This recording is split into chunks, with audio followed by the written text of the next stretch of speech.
jurnalis Merdeka Indonesia, News Live, News Update terpercaya.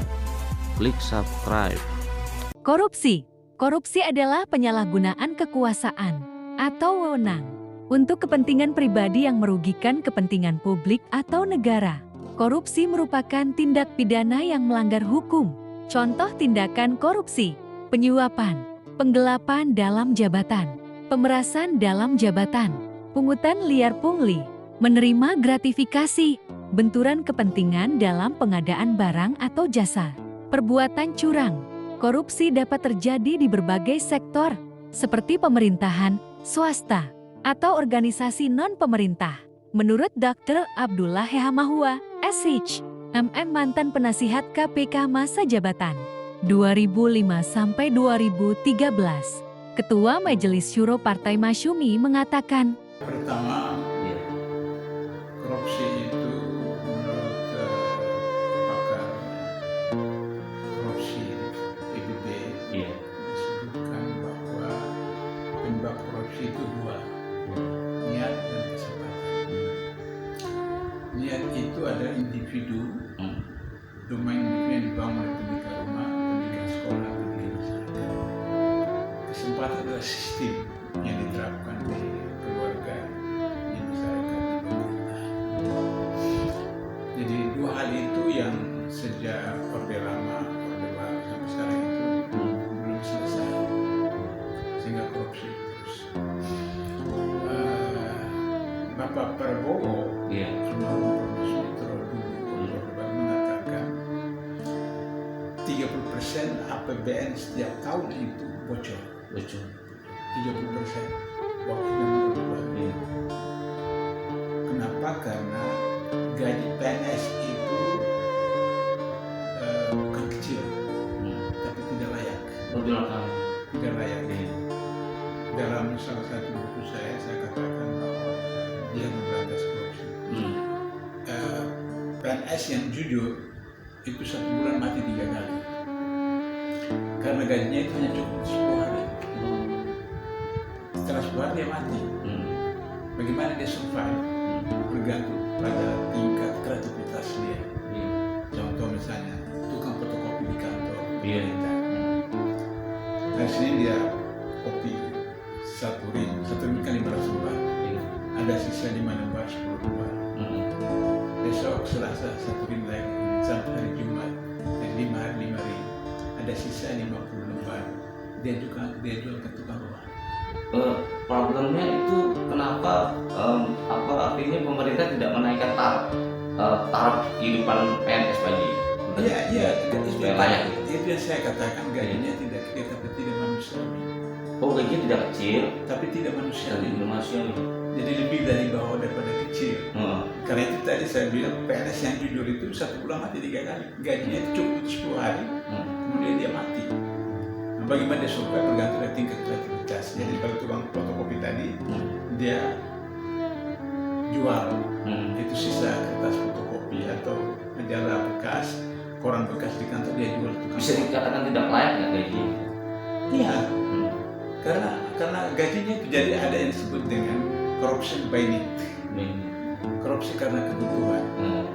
PNS itu sekitar 60% itu korupsi karena kebutuhan gajinya itu. Ada yang disebut dengan corruption by greedy, yaitu korupsi karena serakah. Itu biasa pejabat struktural. Pejabat struktural yang dapat mobil dinas, dapat rumah dinas, dapat istri dinas, dapat suami dinas, dapat rumah itu cukup, tapi karena serakah korupsi. Misalnya ketika kami tangkap ketua MK 10 tahun lalu itu gajinya waktu 100 juta 1 bulan, 100 juta 1 bulan, tapi korupsi juga. Itu karena serakah. Ada yang disebut dengan corruption by opportunity, karena peluang. Nah, peluang itu seperti kasus KPU tahun pemilu 99, kemudian KPK 2004, awal 2005 tangkap hampir semua komisioner KPU. Kenapa? Mereka itu dosen, guru besar, profesor, doktor. Tugas mereka di kampus adalah mengajar ilmu pengetahuan. Mereka tidak pernah lihat uang 1 M. Di KPU-nya triliun rupiah. Mereka tidak punya pengalaman teknis tentang pemilu. Sementara pada zaman Orde Baru itu, begitulah pemilunya dilaksanakan oleh Kementerian Dalam Negeri. Pengusaha-pengusaha itu datang nyogok. Maka itulah sebabnya maka kemudian selama 7 kali pemilu pada zaman Orde Baru dimenangkan oleh Golkar terus karena sistemnya seperti begitu. Nah, jadi ketika pemilu 99 sudah ada KPU yang orang-orangnya dari luar, pemerintah, profesor, doktor itu, mereka tidak pernah lihat uang 1 M di kampus, di Kapolda Tribuna. Setiap hari pengusaha-pengusaha itu datang nyogok. Maka kemudian jebol. Jadi itu karena Anda tidak berniat untuk mencuri, tapi setiap hari itu perlu data Anda mencuri. Sebaliknya Anda mau mencuri, tapi tidak ada peluang, tidak bisa. Jadi kalau ada regulasi atau undang-undang yang diterapkan, apa mampu nggak atau menghalangi supaya tidak ada kebocoran? Jadi karena itu tadi saya katakan niat dan kesempatan. Niat itu demi individu yang kemudian disebut dengan orang berintegritas. Misalnya Menteri Agama, berapa Menteri Agama ditangkap KPK? Padahal Menteri Agama. Tapi karena kesempatan itu setiap hari maka jebol. Dia berintegritas tapi setiap hari seperti itu. Nah, jadi oleh karena itu maka untuk menyelesaikan persoalan bangsa ini dalam beberapa buku saya sebutkan bahwa persoalannya kita selesaikan 2 persoalan saja, tidak banyak. Selesaikan pendidikan nasional, selesaikan reformasi birokrasi. 2 itu saja. Kenapa dari 1.500 orang yang ditangkap KPK dari 2004 sampai sekarang 86% itu sarjana. Ada S1, ada S2, ada S3, ada guru besar. Mayoritas S2 itu data-data di KPK.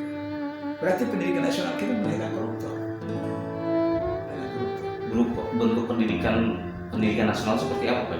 Ya, pendidikan nasional misalnya guru atau dosen disibukkan dengan administrasi. Mengenai pangkat apa begini, administrasi harus ini semacam. Saya pernah jadi direktur pasar sarjana. Saya pernah jadi ketua STI, Sekolah Tinggi Ekonomi. Dosen itu sibuk dengan administrasi. Karena nanti kalau mau naik pangkat harus ini, harus ini. Dia tidak perhatikan bagaimana kualitas bahan kuliahnya kepada mahasiswanya. Sehingga begitu sibuk dengan administrasi, waktu datang kuliah, dia baca aja saja ada yang ulang-ulang saja seperti itu.